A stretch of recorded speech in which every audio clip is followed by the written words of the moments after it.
قال تبارك وتعالى في القرآن المجيد والفرقان الحميد واعلموا أنما أموالكم وأولادكم فتنة وأن الله عنده أجر عظيم.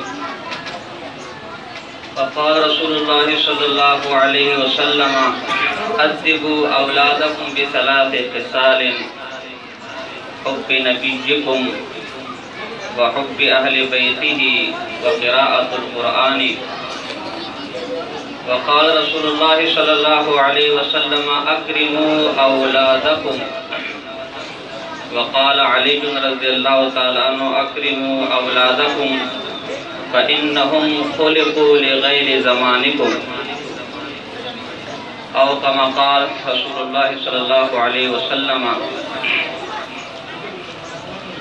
وہ معزز ہوئے زمانے میں حامل قرآن ہو کر اور ہم خوار ہوئے جہاں میں تارک قرآن ہو کر. محترم و معزز علماء کرام، اساتذہ حضرات، اہل محلہ اور پردہ نشین ہماری ماؤں بہنوں،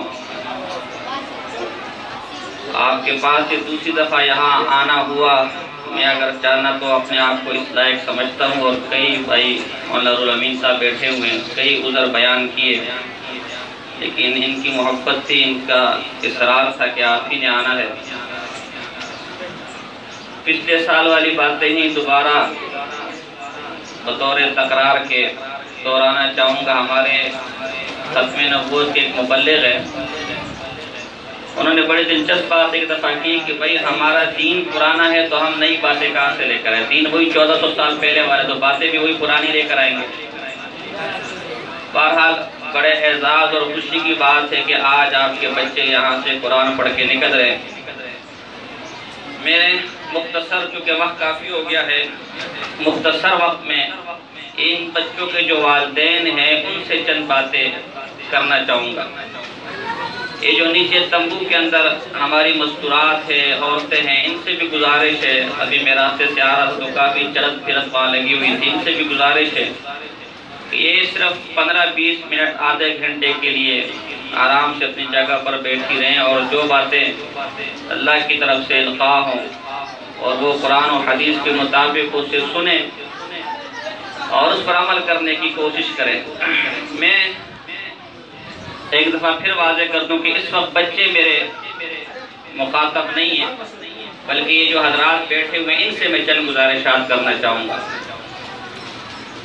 پہلی بات تو یہ ہے کہ آج ہمارے ملک میں، ہمارے معاشرے میں ہر جگہ حقوق کی بات کی جاتی ہے. صوبوں کے حقوق کی بات کی جاتی ہے، ملک کے حقوق کی بات کی جاتی ہے، غریبوں کے حقوق کی بات کی جاتی ہے، سیاستدانوں کے حقوق کی بات کی جاتی ہے، حکمرانوں کے حقوق کی بات کی جاتی ہے، مزدور کے حقوق کی بات کی جاتی ہے. قومیت کی بنیاد پر، عصبیت کی بنیاد پر، تعصب کی بنیاد پر حقوق کی بات کی جاتی ہے. بلوچ کے حقوق، سندھی کے حقوق، پشتون کے حقوق، دیگر جو قومیں ہمارے درمیان آباد ہیں ان کے حقوق کی بات کی جاتی ہے، اور کرنی بھی چاہیے اگر وہ جائز حقوق ہے. جس طرح آپ اپنی اس دنیا کو گزارنے کے لیے اپنے اس ملکی قوانین کے مطابق اپنے حقوق کا دعویٰ کرتے ہیں، حقوق کا مطالبہ کرتے ہیں، بحیثیت مسلمان ہمارا یہ کامل ایمان اور کامل یقین ہے کہ دین اسلام قیامت تک آنے والے لوگوں کے لیے شمع ہدایت ہے، نور ہدایت ہے. اس سے ہدایت کی روشنی لے کر ہی ہم نے گمراہی کے اندھیروں میں اپنا راستہ تلاش کرنا ہے. یہ اسلام بھی ہر ایک کی حقوق کی بات کرتا ہے، بلکہ میں تو کہتا ہوں اس زمانے میں حقوق کا سب سے بڑا علمبردار اسلام ہی ہے. اگر کوئی پڑھ کر دیکھے، اس اسلام نے عورتوں کے حقوق کی بات کی، اس اسلام نے پڑوسیوں کے حقوق کی بات کی، اس اسلام نے بچوں کے حقوق کی بات کی، اس اسلام نے مزدور کے حقوق کی بات کی، اس اسلام نے کاروباری کے حقوق کی بات کی، اس اسلام نے ماں باپ کے حقوق کی بات کی، اس اسلام نے بہن بھائی کے حقوق کی بات کی، رشتہ داروں کے حقوق کی بات کی، مزدور کے حقوق کی بات کی. غرض انسانی معاشرے کا کوئی فرد ایسا نہیں ہے کہ جس کے حقوق اسلام کے اندر نہ ہو۔ الحمدللہ یہ ادارہ آپ کی اولادوں کی تربیت کے لیے قائم کیا گیا ہے۔ آپ نے اب اس ادارے پر اعتماد کر کے اپنی اولاد کو اس ادارے میں بھیجا ہے۔ جس طرح اسلام کے اندر معاشرے کے ہر فرد کی حقوق ہے، اسی طرح میں والدین سے مخاطب ہوں، والدین کو کہہ رہا ہوں۔ آج جو ماں باپ ان بچوں کے یہاں آئے میں ان سے کہہ رہا ہوں، جس طرح آپ اولاد سے اپنے حقوق کا مطالبہ کرتے ہیں، اولاد سے توقع کرتے ہیں کہ یہ ہمارے حقوق ادا کرے، اسی طرح اس اولاد کے بھی چند حقوق آپ پر ہیں۔ لیکن افسوس کی بات ہے کہ ہم میں سے اکثر لوگ اپنے فائدے تو ہر ایک کو یاد ہیں، اپنے حقوق تو ہر ایک کو یاد ہے، اپنے اختیارات تو ہر ایک کو یاد ہے، لیکن ان کے ذمے جو دوسروں کے حقوق ہیں اس سے کوتاہی، کمی بیشی، پہلو تہی، اور پھر جب فتنہ فساد کھڑا ہوتا ہے، جھگڑا کھڑا ہوتا ہے، تو پھر روتے دھوتے کہ یہ کیا ہو گیا۔ لہذا میں آج کی نشست میں مختصر انداز میں اولاد کے چند حقوق آپ کے سامنے عرض کروں گا۔ میری بس یہی گزارش ہوگی کہ ان پر غور کریں، اپنا محاسبہ کریں، آیا یہ حقوق جو آپ کی اولاد کے آپ کے ذمے ہیں، کیا یہ آپ ادا کر رہے ہیں یا نہیں؟ اگر تو کر رہے ہیں تو پھر انشاءاللہ کامیاب ہے، یہ اولاد آپ کی آنکھوں کی ٹھنڈک بنے گی، اور اگر نہیں کر رہے تو پھر یہ انصاف کا تقاضا نہیں ہے کہ آپ اولاد سے تو حق کی بات کریں لیکن ان کا جائز حق بھی آپ ان کو نہ دیں۔ آپ کی اولاد جب پیدا ہوتی ہے تو سب سے پہلا حق جو ان کا ہے، سب سے پہلا جو کام آپ نے کرنا ہے، حدیث میں جو آتا ہے، دائیں کان میں آذان، بائیں کان میں اقامت، تاکہ بچے کے پیدا ہونے کے بعد جو سب سے پہلی آواز اس کے دماغ کے دریچے پہ جا کے لگے، اس کے دل کی تختی پر جو پیوستہ ہو، اس کی دل کی تختی پر جو نقش ہو، وہ سب سے پہلا نام اللہ کا مقدس نام ہے۔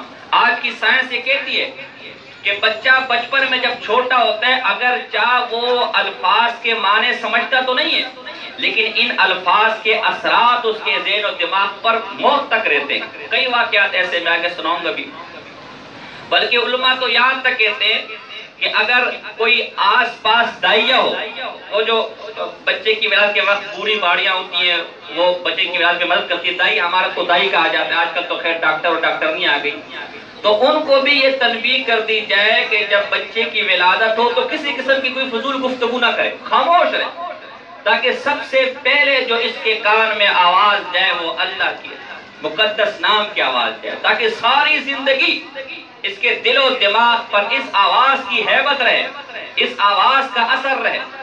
اس کے کانوں میں گانوں کی آوازیں جانے کے بجائے، فلموں کی آوازیں جانے کے بجائے، ڈراموں کی آوازیں جانے کے بجائے اللہ کے مقدس نام کی آواز جائے۔ دوسرا کام، وہ اس بچے کا نام رکھنا ہے، اچھے سے اچھا نام۔ حضور علیہ السلام کے پاس ایک آدمی آیا، فرمایا یا رسول اللہ ما حق ابنی، اے اللہ کے رسول میرے بچے کا، میرے بیٹے کا مجھ پر کیا حق ہے؟ حضور نے فرمایا تحسن اسمہ، سب سے پہلا حق اس کا اچھا نام رکھ، وَأَدِّبْهُ، اس کے بعد اس کو ادب سکھا، وَزِعْهُ مَوْضِعًا خَيْرًا، اور پھر سے کسی اچھی جگہ، اچھی تربیت گاہ میں ڈال تاکہ اس کی تربیت کی جائے۔ سموا باسماء الانبیاء واحب الاسماء الی اللہ عبداللہ و عبد الرحمن۔ حضور علیہ السلام کی حدیث ہے کہ اپنے بچوں کے نام انبیاء کے ناموں پہ رکھو، اور سب سے اچھے نام جو اللہ کے ہاں ہے وہ عبداللہ اور عبد الرحمن ہے، یعنی ایسے نام کہ جس کے اندر اللہ کی کسی صفت کا ذکر ہو، ایسے نام رکھے جائیں۔ اور ایک حدیث میں انکم تدعون الی یوم القیامت باسمائکم واسماء آبائکم فاحسنوا اسماءکم، لوگوں قیامت کے دن تم اپنے اور اپنے والدین کے ناموں سے پکارے جاؤ گے، وہ فلاں آدمی فلاں کا بیٹا کھڑا ہو جائے، اس کے حساب کتاب کرنا ہے، لہذا اپنے نام اچھے اچھے رکھو۔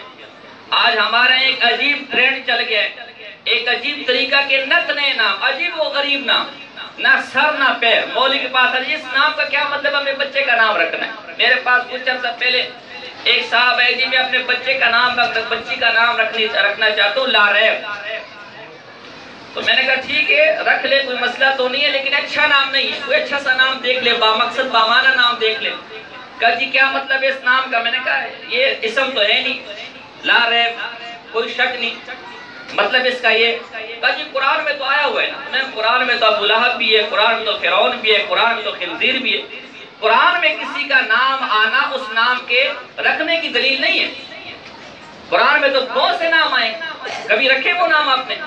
اس لیے پہلا کام علماء سے رابطہ رکھے، صحابہ کے نام پوچھے علماء سے، صحابیات کے نام پوچھے علماء سے، بڑے بڑے علماء کے نام پوچھے، بڑے بڑے اولیاء کے نام پوچھے، انبیاء کے نام پوچھے۔ بھئی ہمارے یہاں بیٹی کی ولادت ہوئی ہے، ہمارے یہاں بچے کی ولادت ہوئی ہے، مولوی صاحب ہمیں کوئی اچھا سا نام بتا دے، کوئی اچھا سا نام تجویز کر دو، اس کا معنی بھی بتا دے، ہم نے اپنے بچے کا نام رکھنا ہے۔ بلکہ علماء تو کہتے ہیں اس نام کا بھی شخصیت پر اثر ہوتا ہے، آپ نے جو نام رکھا ہے اس نام کا شخصیت پر اثر ہوگا۔ حضرت فاطمہ رضی اللہ تعالیٰ عنہ سے روایت ہے کہ جب، اور حضور علیہ السلام کے طریقہ کار تھا کہ جب ان کے پاس کوئی ایسا بچہ آتا تھا کہ جس کا نام صحیح نہیں ہوتا تھا، کوئی ایسا آدمی آتا تھا جس کا نام صحیح نہیں ہوتا، وہ نام کو بدل دیتے تھے۔ فرماتے ہیں کہ جب حضرت حسن رضی اللہ تعالیٰ کی ولادت میرے گھر پر حضور آئے دیکھنے کے لیے، کہا کیا نام رکھا؟ تو میں نے کہا حرب نام رکھا ہے، جنگجو، لڑاکا، کمانڈر۔ حضور نے فرمایا نہیں، حسن نام رکھا، حسین، خوبصورت، بہتر۔ پھر جب حضرت حسین رضی اللہ تعالیٰ عنہ پیدا ہوئے، پھر حضور علیہ السلام آئے، پوچھا بیٹی کیا نام رکھا ہے؟ میں نے کہا حرب نام رکھا ہے، کہنا اس کا نام حسین رکھا۔ تو حضور علیہ السلام ایسے کئی واقعات ہیں، میں اس طرف نہیں جاتا، وہ کوئی ایسا نام جو با مقصد نہیں ہوتا تھا، با معنی اس کا غلط نام ہو تو نام بدل دیتے تھے۔ سب سے پہلا یہ نام اچھا رکھا۔ پھر جو والدین پر سب سے بڑی ذمہ داری آتی ہے وہ اس اولاد کی تعلیم و تربیت۔ تعلیم و تربیت آپ کی اولاد کا سب سے بڑا حق ہے۔ حضور علیہ السلام کی حدیث ہے کہ ادبوا اولادکم بثلاث خصال، تین چیزیں اپنی اولاد میں ڈال دو، ان کو تین چیزیں لازمی سکھاؤ، تین بنیادوں پر ان کی تربیت لازمی کرو۔ ایک محبت، حب نبیکم، سب سے پہلی چیز اپنے نبی کی محبت، جس نبی پر ایمان لائے اس کی محبت دل میں پیوستہ کر دو۔ ظاہر ہے کہ جب تک نبی کی محبت نہیں ہے کچھ بھی نہیں، ایمان ہی کامل نہیں، جب تک نبی کی محبت دل میں نہ آئی وہ دین پر کیسے چلے گا؟ آج افسوس کے ساتھ کہنا پڑتا ہے، کئی بچوں کو آپ دیکھیں اور کئی بچوں کو آپ روڈوں پہ چلتے پھرتے دیکھتے بھی ہوں گے، ان سے پوچھو آپ نے بڑوں کہ کیا بننا ہے؟ جی میں نے فلاں ایکٹر بننا ہے، فلاں ڈرامے باز بننا ہے، فلاں بننا ہے، فلاں بننا ہے، فلاں بننا ہے۔ یہ ہماری تربیت نہ ہونے کا نتیجہ ہے۔ ایک بچے کے لیے بچپن سے آئیڈیل وہ رسول اللہ صلی اللہ علیہ وسلم کی ذات ہونی چاہیے۔ جب وہ اس کا آئیڈیل ہوگا تو تربیت میں آسانی ہوگی۔ آج جو رنگ برنگے کپڑے ہم پہنتے ہیں، رنگ برنگ ہیئر سٹائل ہم نے بنائے ہوئے، اور جی راتوں کو دیر سے آنا، ناچ گانے کرنا، ڈرامے کرنا، تماشے کرنا، باپ باپ کی بات نہ ماننا، چوری کرنا، چکاری کرنا، اس کی وجہ یہ کہ انہوں نے آئیڈیل کسی اور کو بنایا ہوا ہے، انہوں نے اپنا بڑا کسی اور کو، اپنا محبوب کسی اور کو بنایا ہوا ہے۔ بھئی ہم نے تو یہ سین فلاں فلم میں دیکھا تھا، وہ ایسا کرتے ہیں، تبھی ہم بھی ایسا کرتے ہیں۔ اگر ان کے دل میں رسول اللہ صلی اللہ علیہ وسلم کی محبت ہوتی، ان کے دل میں نبی کی محبت ہوتی، یہ نبی کو بطور آئیڈیل سمجھتے، تو ہمیں پھر محنت کرنے کی ضرورت نہ تھی، یہ خود بخود ان سنتوں پر چلتا۔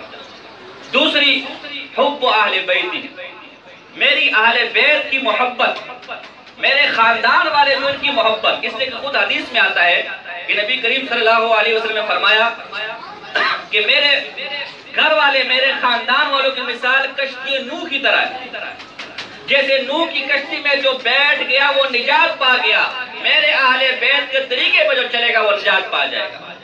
اور تیسری قراءۃ القرآن، اپنی اولاد کو قرآن کی قراءت سکھاؤ، اپنی اولاد کو قرآن پڑھنا پڑھانا سکھاؤ، قرآن کے علوم سکھاؤ۔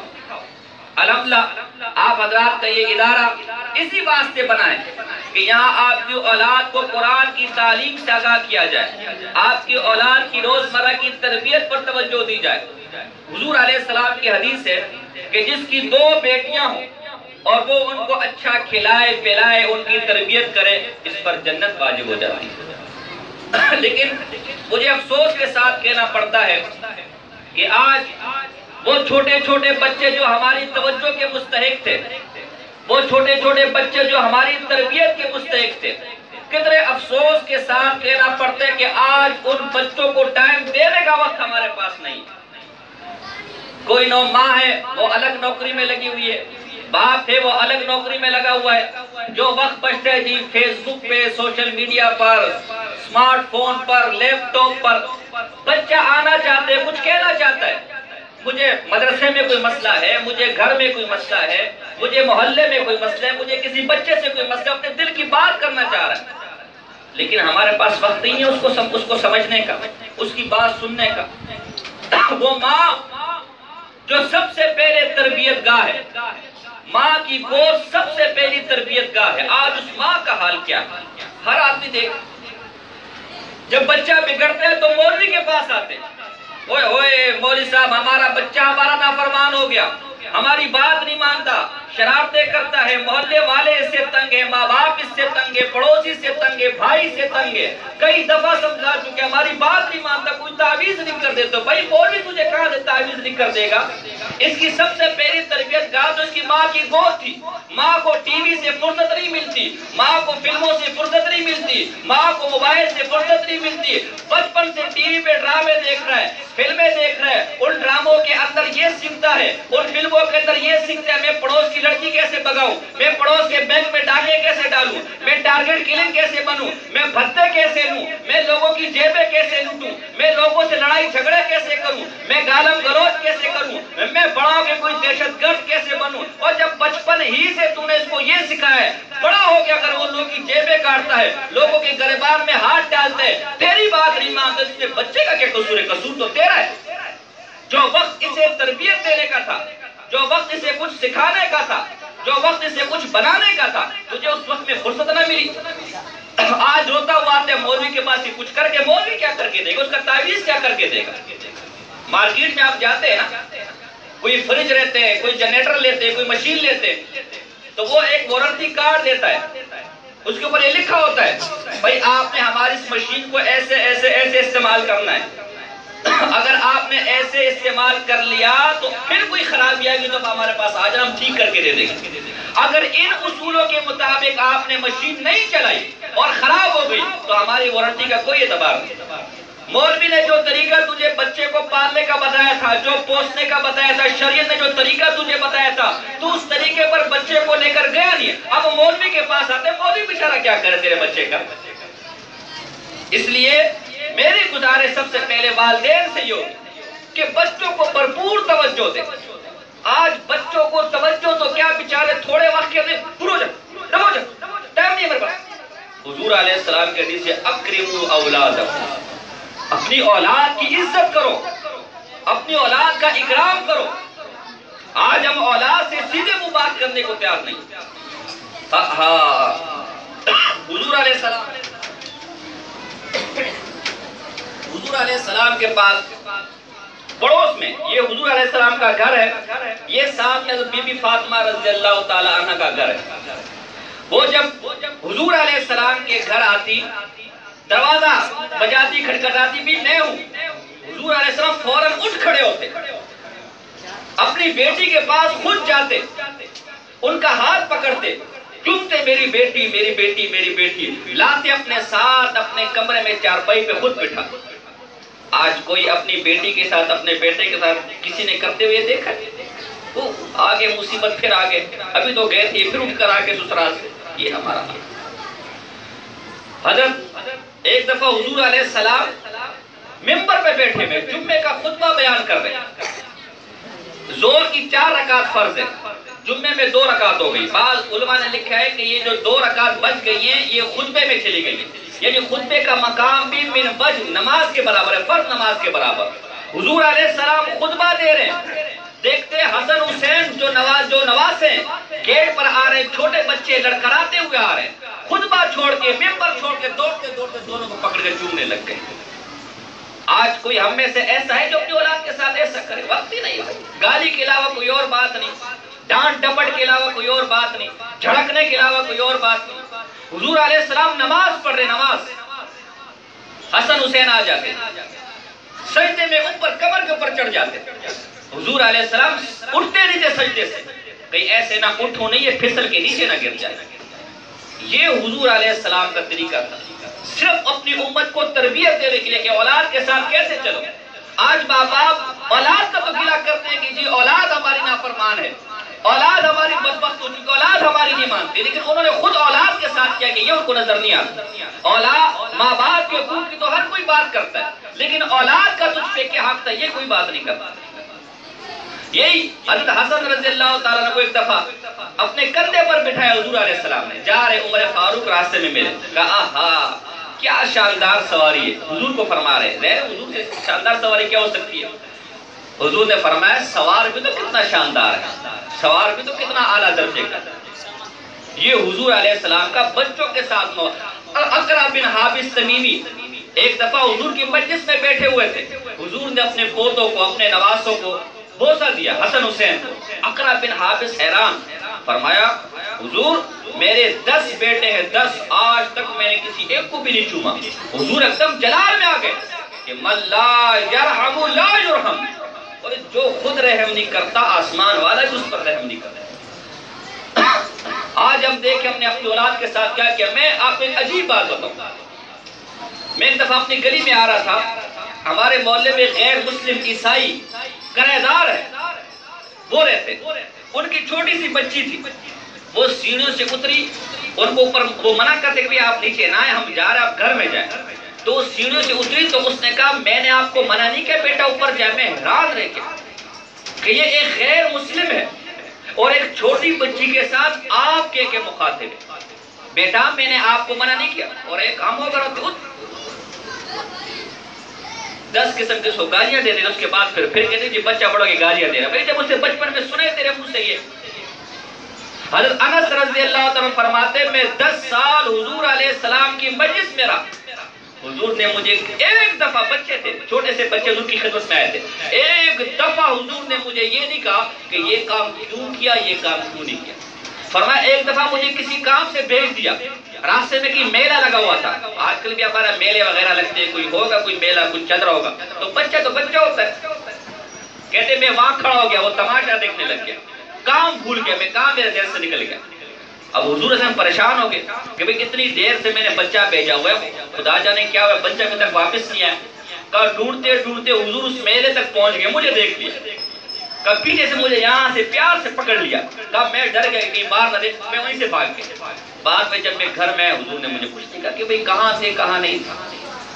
یہ حضور علیہ السلام کا عمل تھا بچوں کے ساتھ، اولاد کے ساتھ۔ اور آج ہم کس طرف جا رہے ہیں، آج ہم کہاں جا رہے ہیں، آج ہم اپنے اولاد کے ساتھ کیا کر رہے ہیں۔ تو اس لیے آپ پر جو سب سے پہلی ذمہ داری آتی ہے، آپ اپنی اولاد کو وقت دیں، اپنی اولاد کے ساتھ بیٹھیں، ان کے مسائل سنیں، ان کے مسائل پر توجہ دینے وقت دیں۔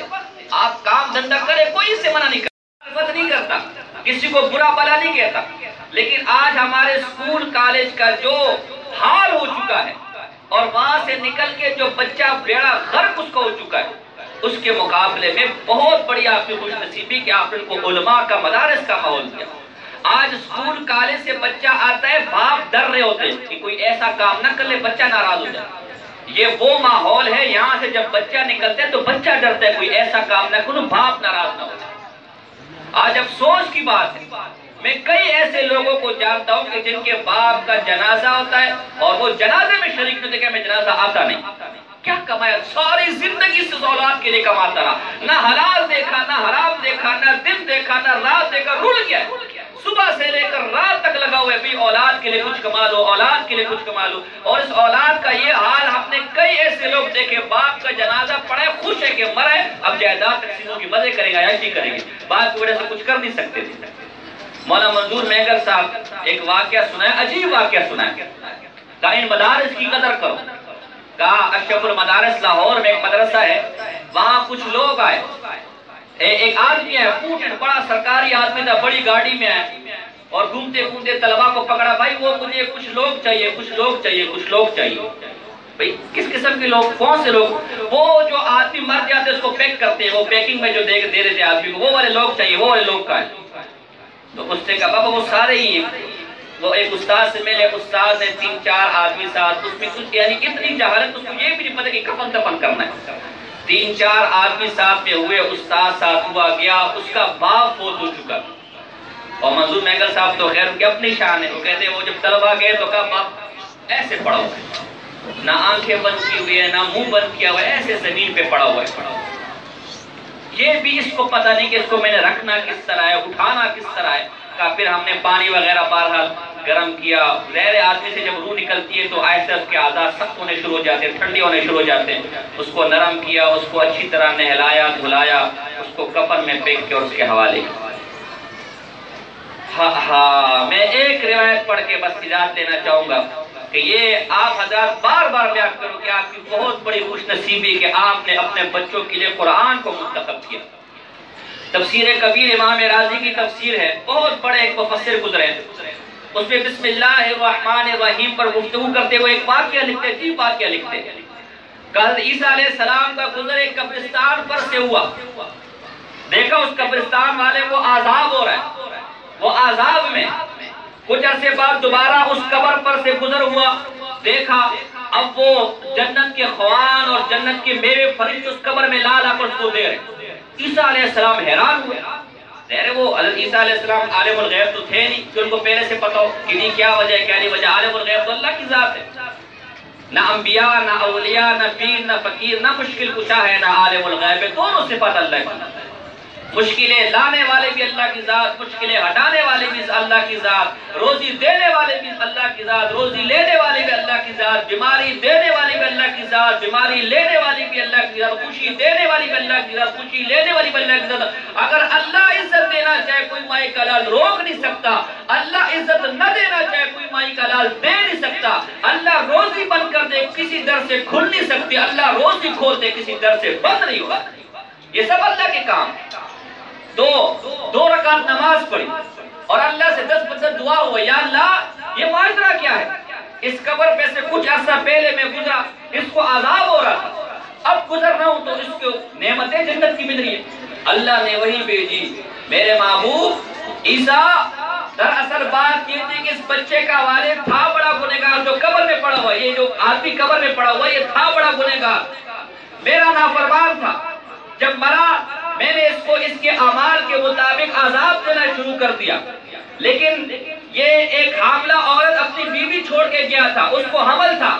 اس کے مرنے کے کچھ عرصے بعد اس کی بیوی کے ہاں بیٹا پیدا ہوا.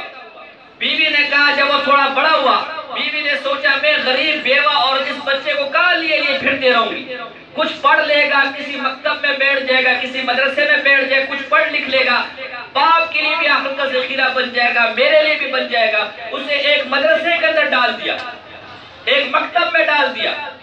جب وہ بچہ مدرسے میں بیٹھا, قرآن کھلا, پارہ کھلا, قاعدہ کھلا, اس بچے نے بسم اللہ الرحمن الرحیم پڑھی. مجھے غیرت آئی کہ اس کا بیٹا تو زمین کے اوپر میرا نام لے اور میں اس کے باپ کو زمین کے نیچے عذاب دوں. میں نے اس بسم اللہ کی برکت سے اس کے باپ کا عذاب ہی ختم کر دیا. اتنی بڑی فضیلت, ان مکاتب کی, ان مدارس کی, ان اسباق پڑھنے اس کو معمولی نہ سمجھے. یہی جو لوگ کام آئیں گے. حضور کی حدیث ہے اذا مات الانسان انقطع عمله, جب آدمی مر جاتا ہے اس کے اعمال ختم ہو جاتے ہیں.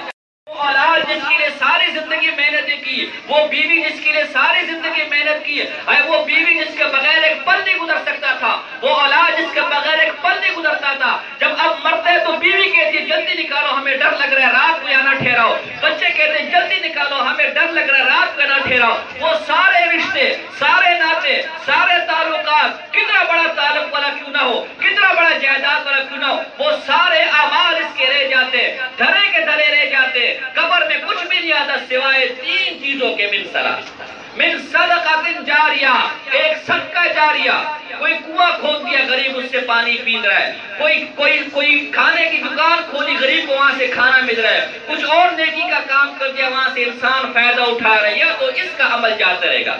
او علم ينتفع به, یا کسی کو پڑھا لکھا دیا آگے وہ اس پر عمل کر رہا ہے, اس کی نیکیاں ملتی رہیں گی. او ولد صالح يدعو له, یا نیک بیٹا اپنے پیچھے چھوڑ دیا، کوئی عالم فاضل متقی پرہیزگار بیٹا اپنے پیچھے چھوڑ دیا، وہ بیٹا مرنے کے بعد اپنے باپ کی دعا کرتا، اعمال ختم ہو جاتے ہیں، نہ مال کسی کام آئے گا، نہ تعلقات کسی کام آتے ہیں، نہ گھر بار کسی کام آتا ہے، نہ جائیداد کسی کام آتے۔ وہ اولاد جس کے لیے ساری زندگی محنتیں کی، وہ بیوی جس کے لیے ساری زندگی محنت کی ہے، وہ بیوی جس کے بغیر ایک پل نہیں گزر سکتا تھا، وہ اولاد جس کے بغیر ایک پل نہیں گزرتا تھا، جب اب مرتے ہیں تو بیوی کہتی جلدی نکالو ہمیں ڈر لگ رہا ہے رات کو یا نہ ٹھہراؤ، بچے کہتے جلدی نکالو ہمیں ڈر لگ رہا ہے رات کو یا نہ ٹھہراؤ۔ وہ سارے رشتے، سارے ناتے، سارے تعلقات، کتنا بڑا تعلق والا کیوں نہ ہو، کتنا بڑا جائیداد والا کیوں نہ ہو، وہ سارے اعمال اس کے رہ جاتے، دھرے کے دھرے رہ جاتے،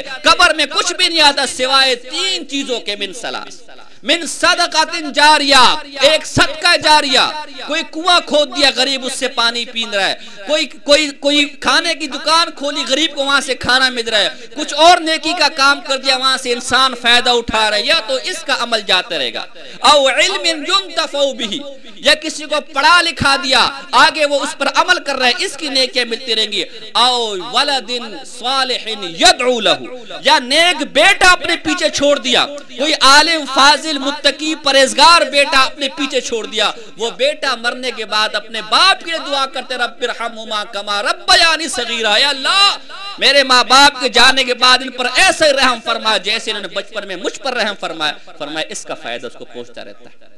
ایک واقعہ آتا ہے کہ ایک اللہ والے کا گزر کسی قبرستان پہ ہوا اور رات کو وہی قبرستان میں سو گئے، خواب میں دیکھتے ہیں کہ قبروں سے لوگ نکل رہے اور قبروں کے آگے دسترخوان پڑے ہوئے ہیں، پلیٹیں پڑے ہوئے، کھانا پڑا ہوا ہے، اور ایک دم سے جھپٹ کے وہ کھانا لے کر کھا رہے۔ ایک قبر والا تسلی سے نکل کر سائیڈ پر بیٹھ گیا، وہ کوئی ٹینشن نہیں لے رہا کہ بھئی میں جا کے کھانا اٹھا لوں، دسترخوان نوش لوں، کچھ نہیں، وہ بڑا پریشان ہوا۔ یہ اللہ والا خواب دیکھ رہا، یہ اللہ والا اس بندے کے پاس گیا جو آرام سے بیٹھا ہوا ہے، حضرت یہ سب لوگ آپ کے قبرستان سے نکل رہے ہیں، کوئی اس پلیٹ پہ بھاگ رہے ہیں، کوئی اس پلیٹ پہ بھاگ رہے ہیں، کوئی اس برتن پہ بھاگ رہا ہے، آپ کو تسلی ہے، آپ آرام سے بیٹھے ہوئے، آپ کو کوئی ٹینشن نہیں ہے، کیا وجہ؟ اس سے کہا بات دراصل یہ ہے، یہ جو پلیٹیں آپ دیکھ رہے ہو، یہ جو دسترخوان آپ دیکھ رہے ہو، یہ جو قبرستان میں مختلف لوگ آتے ہیں ایصال ثواب کرتے ہیں، کوئی سورہ فاتحہ پڑھ کے چلا جاتا ہے، کوئی 4 قل پڑھ کے چلا جاتا ہے، کوئی سورہ یاسین پڑھ کے چلا جاتا ہے، کوئی دعا دے کر چلا جاتا ہے، یہ ساری وہ چیزیں، تو یہ سارے اس کو لے رہے۔ میرا چونکہ ایک بیٹا ہے جس کو میں نے حافظ قرآن بنایا ہوا تھا، وہ فلاں مارکیٹ میں کپڑے کا کاروبار کرتا ہے، روزانہ ایک پارا پڑھ کے مجھے بخش دیتا ہے، مجھے یہ چیزیں اٹھانے کی ضرورت نہیں، میرے پاس بہت کچھ ہے۔ جب اس کی آنکھ کھلی، صبح گیا فلاں مارکیٹ جو جگہ اس کو بتائی تھی، فلاں بندے کا پوچھا، دیکھا وہ کپڑا بیچ رہا ہے اور زبان ہل رہی ہے، اس کا منہ ہل رہا ہے، اس کے بعد گیا کیا پڑھتا ہے؟ کہا کیوں؟ کہا بس مجھے بتا پڑھتا کیا ہے؟ کہا قرآن پڑھ رہا ہوں۔ کہا پھر سن لیں، کل میں نے تیرے باپ کو خواب میں دیکھا تو اس سے یہ مجھے بیان کیا۔ یہی لوگ آپ کی، یہی آخرت کا سرمایہ ہے، انہی بچوں نے آپ کے کام آنا ہے، اس لیے ان بچوں کو ان علماء کی صحبت میں رکھے، ان مدارس کی صحبت میں رکھے۔ شیخ سعدی رحمہ اللہ فرماتے گلے خوشبو در حمام روزے رسید از دست محبوب بدستم بدو گفتہ مشکی یا عبیری کہ از بو دل آویز تو مستم بدو گفتم من گلے ناچیز بودم ولیکن مدت باگل نشستم۔ ایک مٹی حمام کے اندر، پہلے زمانے میں بڑے بڑے حمام ہوتے تھے، اس میں لوگ نہاتے تھے، جیسے آپ کے ابھی غسل خانے ہوتے ہیں، اس میں کہا میں گیا تو ایک خوشبودار مٹی مجھے ملی، میں نے کہا مٹی کے اندر یہ خوشبو کہاں سے آ گئی؟ مٹی تو بغیر خوشبو کی ہوتی ہے، یہ تجھ میں یہ خوشبو کہاں سے آ گئی؟ تو وہ مٹی مجھے کہنے لگی کہ مجھ میں خوشبو نہیں ہے، یہ تو لوگ یہاں آتے شیمپو استعمال کرتے ہیں، عطر استعمال کرتے ہیں، سپرے استعمال کرتے ہیں، صابن استعمال کرتے ہیں، اس کا پانی میرے اندر جاتا رہتے ہیں، مجھ سے اس کے اندر اس کی وجہ سے مجھ میں خوشبو آ گئی ہے۔ تو شیخ سعدی فرماتے اسی طرح آدمی کا اپنا کوئی عمل نہ ہو، اپنی کوئی نیکی نہ ہو، لیکن اللہ والوں کے ساتھ جڑا رہے، انشاءاللہ ان کی صحبت سے اس کا بھی بیڑا پار ہو جائے گا۔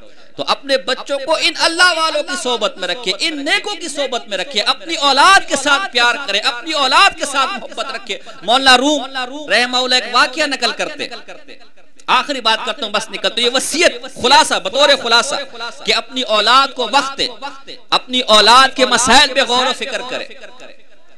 شریعت نے ہر ایک کے حقوق دیے ہوئے، لیکن کوئی عمل بھی تو کرے نا۔ آج وقت کس کے پاس؟ اب اگر ماں باپ کے حق کی بات کی جائے، حضور علیہ السلام، چلے موضوع کہیں اور نکل جائے گا، مسئلہ یہ ہے کہ اولاد تو دور، آج میاں بیوی میں کوئی محبت نہیں ہے، ان کے آپس کے جھگڑے اور لڑائیاں چل رہی ہیں، تو بچے کو خاک وہ ٹائم دیں گے۔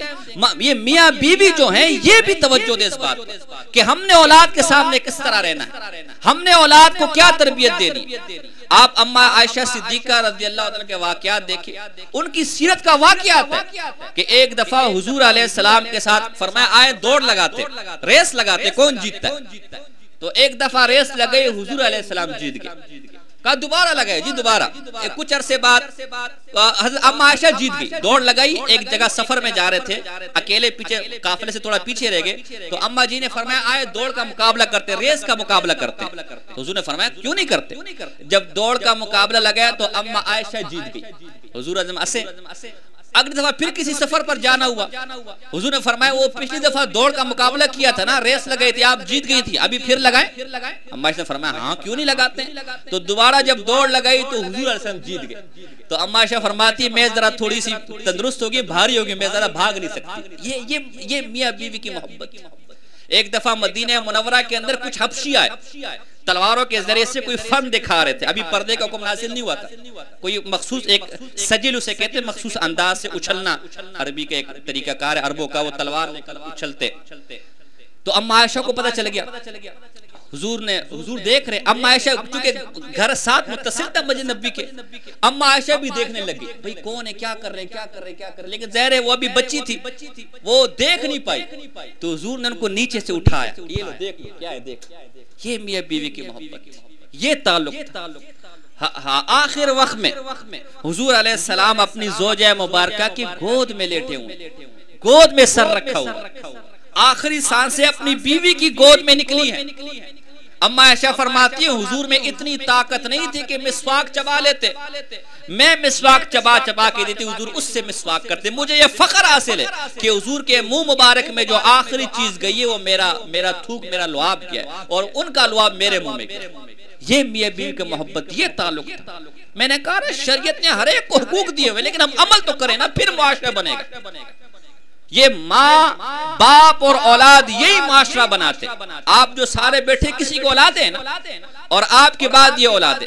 حضرت علی فرماتے اکرموا اولادکم فانہم خلقوا لغیر زمانکم، او لوگو اپنی اولاد کو عزت دو، اپنی اولاد کا اکرام کرو، یہ تمہارے بعد کے زمانے کے لوگ ہیں، انہوں نے تمہارا نام روشن کرنا یا تمہارا نام کالا کرنا، ان کو عزت دی ہوگی، تربیت دی ہوگی، آگے جا کے تمہارا نام روشن کریں گے۔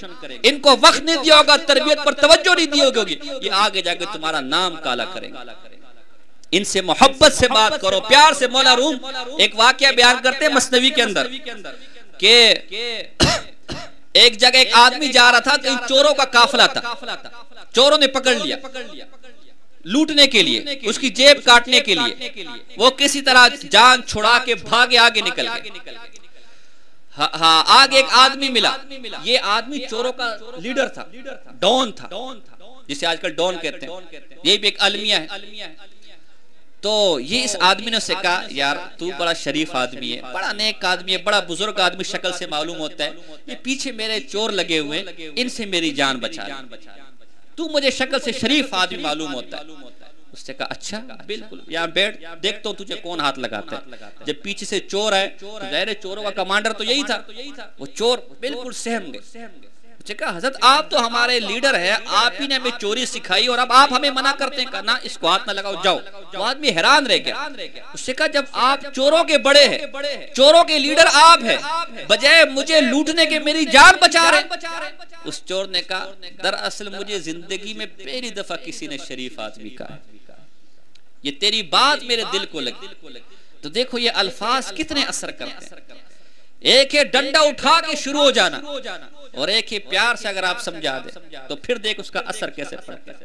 وقت کافی ہو گیا، باتیں کافی تھی، میں نے بھی کہیں جانا ہے۔ ہمارے مدرسے کے استاد مولانا غلام مرتضیٰ صاحب رحمہ اللہ کل ان کا انتقال ہوا ہے، بچوں نے آپ کے ختم کیا ہے، اور یہ ویسے بھی اللہ کے مہمان ہیں، اللہ کے رسول کے مہمان ہیں، فرشتے ان کے پروں کے نیچے پر بچھاتے ہیں، اور ویسے بھی معصوم بچے، ان کی دعا تو کوئی گناہ ہے ان کے ذمہ، کی دعا تو ویسی اللہ قبول کرتا ہے۔ آپ تمام ان سے بھی دعاؤں کی خصوصی گزارش ہے، آپ تمام ہم تو بھی چلے جائیں گے، اور یہ میں دوبارہ ایک دفعہ پھر آپ تمام والدین کو بہت بہت مبارکباد دوں گا کہ یہ وہ عمر ہے کہ جس عمر میں زبان پر گانے ہوں گے، ڈرامے ہوں گی، فلمیں ہوں گی، آپ نے ان حضرات کو اللہ اور اس کے رسول کا نام سکھانے کے لیے جہاں بھیجا، اور کر بھی رہے۔ میں آ رہا تو ایک بچی نعت پڑھ رہی تھی، پچھلے سال بھی ہم نے دیکھا، یہ بہت بڑی خوش قسمتی کی بات ہے۔ اللہ آپ کو بھی جزائے خیر دے، ان کے اساتذہ کو بھی جزائے خیر دے، یہاں کے معتمم اور بڑے ہمارے انتہائی قریبی ساتھی مولانا رول امین صاحب زیدہ مجد اللہ پاک ان کو بھی جزائے خیر دے۔ آپ اس ادارے کے ساتھ اہل مولا اس طرح تعاون جاری رکھے، اپنے بچوں کو یہاں بھیجے، ان کا مستقبل بنائے۔ میں اسی پر اتفاق کرتا ہوں، وما علینا الا البلاغ المبین۔